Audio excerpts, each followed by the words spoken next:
The government promised that privatising parts of the probation service would mean savings for taxpayers and new innovative ways of managing offenders in the community, while at the same time protecting the public.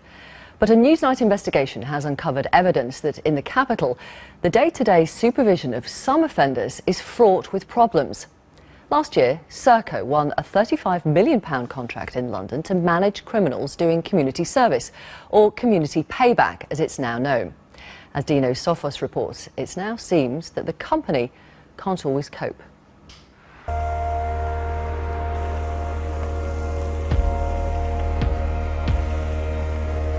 It's a difficult balancing act, helping offenders reintegrate whilst keeping the public safe. It's the role of the probation service to maintain that balance. But controversial plans to privatise parts of the service in England and Wales will threaten that, say critics. The first major area of probation work to be handed to the private sector has been in London, where we've discovered serious failings. In October last year, Serco took over the programme for running community service across London in partnership with the London Probation Trust. Newsnight have spoken to people both inside Serco and at the London Probation Trust, and we've seen documentary evidence that raises concerns for the safety of the public, the welfare of offenders and the delivery of justice. The £35 million contract Serco won means they now have responsibility for community service projects on the ground. The Probation Trust, which also tendered for the contract, still has responsibility for offenders, assessing risk, monitoring progress and imposing sanctions if offenders fail to comply with their sentence. But day-to-day supervision of offenders rests with Serco. It's this breaking up of the service that is causing concern. The government ran a competition for the delivery of community payback in London, and it submitted bids from various organisations, and ultimately Serco won with a subcontract with London Probation Trust. And the main problem was that it was price competitive, which means that whoever bid, and whatever the quality of the bids, the cheapest would always win. Serco and London Probation, we think, came in the cheapest, and now the cracks are really starting to show. I seem to be using my time. There are not currently any spaces available. No one had informed him. Did not have any future attendance. Newsnight has seen a series of emails from the London Probation Trust's issue log that lists the problems probation officers have encountered. Offenders turning up to projects to find no supervisor, difficulties getting through to Serco's control centre, and attendance records wrong and incomplete. Whistleblowers at Serco and the London Probation Trust blame 40% staff cuts for pressures on the service. In our opinion, there are not enough projects and there are not enough staff, and the projects we have are oversubscribed, and anything oversubscribed causes problems. This was the government's blueprint for the future running of the probation service. They say the way community service was run before Serco took over didn't always command public confidence. I'll pay for success. I'm very happy that the organisations working with me do well financially, but only if they deliver results. The importance of keeping accurate records of attendance is crucial to the smooth running of the probation service. If an offender doesn't comply or fails to attend a community service order, their probation officer only has a short window to get them back in front of a judge. Without accurate records of attendance, probation officers can't help the court enforce justice.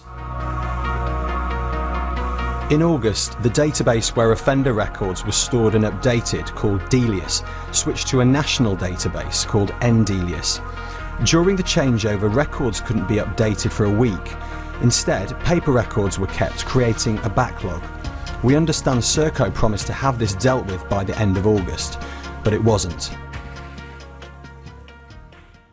There was a backlog prior to that anyway. Obviously it did get worse, and we did have a week with no computer systems. We in probation have been expected to catch up with the missed work in that week. Serco just do not have the staff to do it. We've received documents showing that between the 1st of September and the 6th of October, 1,362 records were not updated by Serco. The Ministry of Justice estimates that there are around 960 people starting community payback each month, so it's not a drop in the ocean. There was a change in IT systems, and because the bid that they put into the Ministry of Justice was so lean, it doesn't provide for any contingencies at all. So if there's a change of IT or you need extra resources, they couldn't cope with it. This internal email shows that Serco was so overwhelmed with the backlog of records, they asked London Probation Trust staff to assist with overtime. But by the end of October, 362 records were still out of date. And if records aren't updated, it's difficult for probation officers to sanction offenders through so-called breach proceedings. With the breaches, if people fail to attend, they get 2 chances. The first time they get a warning letter. The second time they get a breach letter. We have to get that into court, into the prosecutors, within 8 days. That's the target. We're not getting the information on a lot of cases until possibly 4 or 5 days after they've missed. There are a lot of cases where there is no point even sending them back to court because it's not going to go through the court procedures. This document shows since Serco took over the contract, there have been consistent complaints of inaccurate and late reporting, peaking in October this year.